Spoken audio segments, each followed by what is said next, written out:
I've always wondered how well my real-life garden would perform in Stardew Valley's cozy little world. Obviously, it would be pretty challenging to make a one-to-one comparison. Our currencies and values are super different between the two worlds, and some things simply don't exist. I can't grow squash or carrots or some of my extremely spicy peppers in Stardew, but there's enough similarities to make it interesting. It's not like it's an in-depth scientific study or anything, it's just for fun. So where to begin? A safe place to start is probably with what my home garden consists of. I really like to plan things out, so I do already have a nice grid that I typically plant by, and I have some footage from the last few seasons. Now right off the bat we have some problems. The bathtub you saw is full of herbs, which just don't exist in Stardew. And the first few sections of the garden are all ornamental or in service of the bees, so they can't really do much in the way of like a profitable garden. And then we have around 12 varieties of peppers, some squash and cucumber varieties, and numerous tomatoes. So already we have to make some concessions. There's only one pepper in the game, one tomato, pumpkins are the only type of squash, and that's pretty much it. Spacing will get a little bit weird, but it's not too bad overall. Radishes, kale, and potatoes will be totally fine because they have a pretty solid one-to-one crop in the game, and that's really as simple as my garden gets. The other concession I'll have to make is in regards to season. My growing season is basically from June 1st to October 1st, to keep it really simple. It can vary by a few weeks either way, but that's just basically what it is. That gives us one in-game season in Stardew, and all the crops we need don't grow at the same time. Luckily we have mods that can easily solve this and get us on our way. I basically just took my simple garden layout and used my pepper spacing to roughly estimate the planting. I took some liberties here and there to fit exact amounts of my kale plants, and I also let a few things slide, like radishes, where in real life I have probably 50 growing at any time period. I can only fit 6 inside the game, so it is what it is. Again, this isn't for a scientific study, right? It's just for fun and anticipation of the upcoming gardening season. And so here I am fully planted and ready to go. How will my Stardew farm cobbled together for my real-life garden perform? I'd be lucky to make maybe $300 to $500 at a farmer's market with all the things I grow in real life, so I'd be pretty happy if I made maybe $30K in Stardew. For whatever reason, that conversion seems right to me. Just take the decimal point and move it over 2 places. It's not right at all, but it's just how I think of it. And overall, this farm layout is totally fine to play with. It's pretty low maintenance and I don't really hate the way it looks. I don't have scarecrows or anything, so crows take from me quite a bit, but I lose a lot of plants in real life to squirrels, so those crows actually felt kind of accurate. I also don't have sprinklers, so I spend pretty much every morning watering my plants and looking at them for about an hour or so that felt about right too.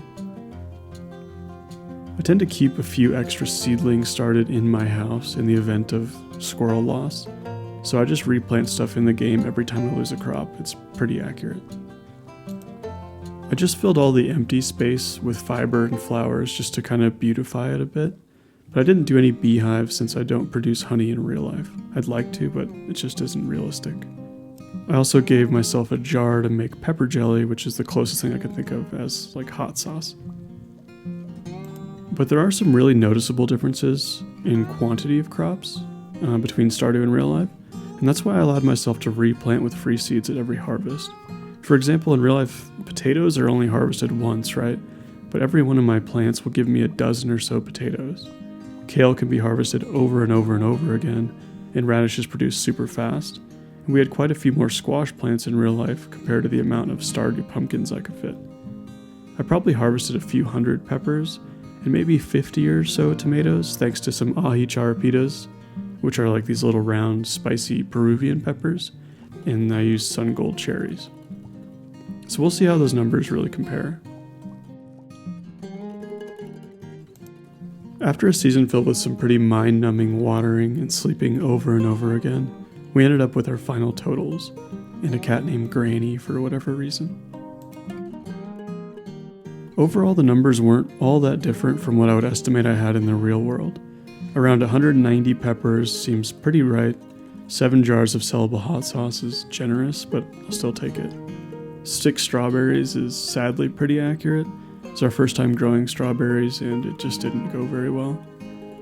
26 tomatoes is kind of low, but since we're growing regular tomatoes versus the cherry we grew in real life, it's not bad. 16 pumpkins is about right for squash. Not a perfect comparison, but it works.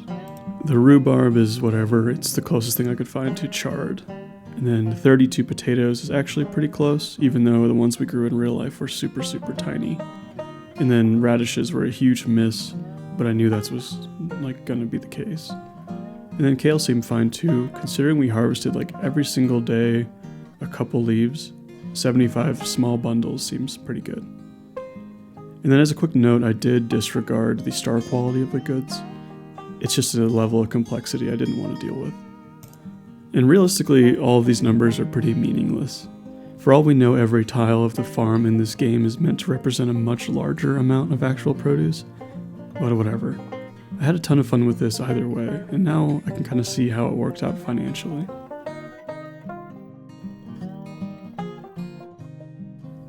So we ended up with about 35,000 gold, or dollars, or whatever it's called, once you take away the initial startup money. And it's not that bad, really, and if you do my actual rule of like moving it over 2 decimals, it's about 350 bucks, so it's pretty close to what I was hoping for.